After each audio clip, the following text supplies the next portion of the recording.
नमस्कार दोस्तों and welcome to my channel. I hope सब बहुत अच्छे होंगे और सबका एग्जाम बहुत ही बढ़िया गया होगा। तो ये है मेरे पास पेपर नंबर सेकंड का सीडीपी का पोर्शन और आज ही 7 जुलाई 2024 12 बजे आपका ये पेपर खत्म हुआ है। इसके आंसर अब हम डिस्कस करते हैं। इसका जो फर्स्ट पेज है क्वेश्चन नंबर 1 से 3 वो मेरे पास अभी अवेलेबल नहीं है क्योंकि वो काफ़ी ज़्यादा ब्लर दिख रहा था, इसलिए उसको डिस्कस करने का कोई मायना यहाँ पे नहीं रहता है।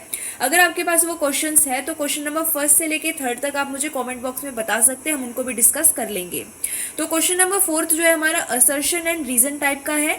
इसमें असर्शन में ये कहा गया है school should function according to और within framework which assess the finish product and learning outcome. कि स्कूल जो है उसको उन्हीं फ्रेमवर्क के अकॉर्डिंग फंक्शन करना चाहिए जिसमें हम जो फिनिश प्रोडक्ट और लर्निंग आउटकम बच्चों के अंदर देखा जाए उसको असेस कर सकें। तो ये बिल्कुल सही है।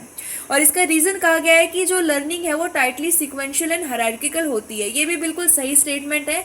जो कंसेप्ट होते हैं लर्निंग, जो भी हम सीखते हैं वो आपस में लिंक होते हैं और एक सीक्वेंस में फॉलो करते हैं जो अक्सर सिंपल टू कॉम्प्लेक्स होती है।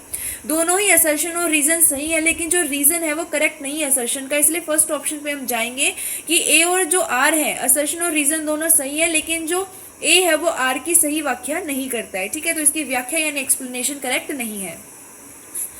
इसके बाद है हमारे पास फिफ्थ क्वेश्चन। इसमें कहा गया है Sunita a 12-year old girl shows exceptional musical ability, both her parents are accomplish singers and they send her for classes for voice training after school.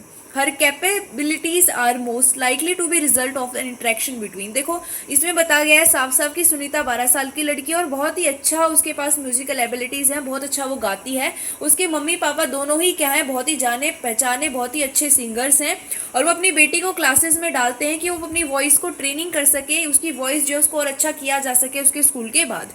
तो ये क्यों है, इसकी ये जो कैपेबिलिटीज़ हैं उसके अंदर बहुत ही अच्छी क्षमताएं हैं म्यूज़िक से रिलेटेड, संगीत से रिलेटेड। तो वो किसकी वजह से है? देखो हेरिडिटी और इन्वायरमेंट दोनों का तरीका है वो, क्योंकि उसको इन्वायरमेंट भी बचपन से वही मिला है, उसके दोनों पेरेंट्स क्या है सिंगर है, उनकी हेरिडिटी उनके जेनेटिक्स भी उसे मिले जिसके कारण उसकी जो क्षमता है गाने की वो बहुत ही अच्छी है। तो इसका सेकंड ऑप्शन बिल्कुल सही रहेगा कि ये जो interaction of heredity and environment है, और ये हम पहले भी बहुत बार पढ़ चुके हैं कि इंडिविजुअल क्या होता है, product of joint product of heredity and environment. Second option इसका बिल्कुल सही है। फिर हमारे पास आता है सिक्स्थ क्वेश्चन। इसमें हमें कहा गया है अ की कॉमनलिटी इन प्याजे एंड विगोट्स्की थ्योरीज, कि क्या कॉमन चीज़ है प्याजे और विगोट्स्की की थ्योरी के बीच में। तो सेकंड ऑप्शन इसका बिल्कुल सही है कि वो दोनों ही कहते हैं कि बच्चों की इन्वॉल्वमेंट और इंगेजमेंट होनी चाहिए उनकी खुद की लर्निंग में, कंस्ट्रक्टिविज्म की दोनों ही बात करते हैं। फिर हमारे पास आता है फोर्थ ऑप्शन। इसके अंदर बच्चे काफ़ी कंफ्यूज हो रहे होंगे, लेकिन इसमें हमें बोला था कॉमन क्या है, क्या कॉमन उनके व्यूज़ हैं according to language and thought. दोनों के जो थॉट हैं अकॉर्डिंग टू और with respect to language and thought, हमारी लैंग्वेज और थॉट पे दोनों के जो विचार हैं बिल्कुल अलग हैं। वो कोई कहता है कि थॉट पहले आता है, कोई कहता है लैंग्वेज पहले आती है। फोर्थ ऑप्शन इसका बिल्कुल गलत है। सेकंड ऑप्शन बिल्कुल सही है कि कॉमन सिर्फ एक ही बात है दोनों के अंदर, कि दोनों कहते हैं कि बच्चे एक्टिवली कंस्ट्रक्ट करते हैं अपनी खुद की लर्निंग को। ठीक है, तो ये हमारे सिक्स तक हो गया। आगे क्वेश्चन डिस्कस करते हैं। इसके बाद सेवंथ क्वेश्चन में हमें कहा गया है which of the following is a correctly matched pair. तो इसका फर्स्ट ऑप्शन सही है, क्योंकि जो नॉर्म रेफरेंस असेसमेंट होता है इसमें जो बच्चे की परफॉर्मेंस होती है उसके बाकी के जो पेयर होते हैं, साथी होते हैं, उनसे कंपेरिजन इसमें किया जाता है।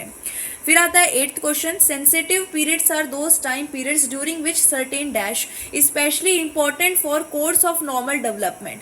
तो इसका सेकंड ऑप्शन सही है कि जो इन्वायरमेंटल फैक्टर होते हैं, पर्यावरणिक कारक होते हैं, उन्हीं के अकॉर्डिंग जो बच्चा होता है वो यहाँ पे डेवलप करता है, उसकी नॉर्मल डेवलपमेंट होती है। और ये बहुत ज़्यादा सेंसिटिव पीरियड इसलिए कहलाता है, अगर बच्चे को अच्छा इन्वायरमेंट नहीं दिया जाता है तो उसकी डेवलपमेंट में हम देख सकते हैं कुछ प्रॉब्लम हो सकती है। इसके बाद हम चलते हैं हमारे नाइन्थ क्वेश्चन पे। According to Lev Vygotsky what is the relationship between language and thought, कि लैंग्वेज और थॉट के बारे में लिव विगोट्स्की क्या कहते हैं। तो इसका थर्ड ऑप्शन बिल्कुल सही है। इनका मानना यह है कि दोनों ही क्या एक दूसरे से कॉम्प्लेक्स भी हैं ये और इंटर रिलेटेड प्रोसेस हैं, दोनों ही साथ साथ में चलते हैं। ऐसा नहीं है कि लैंग्वेज सीख लिया बच्चे ने तो बच्चा सोच नहीं पा रहा है, या सोच पा रहा है तो उसको भाषा बोलनी नहीं आती। तो इसका थर्ड ऑप्शन बिल्कुल सही है कि दोनों इंटर रिलेटेड प्रोसेसेस हैं।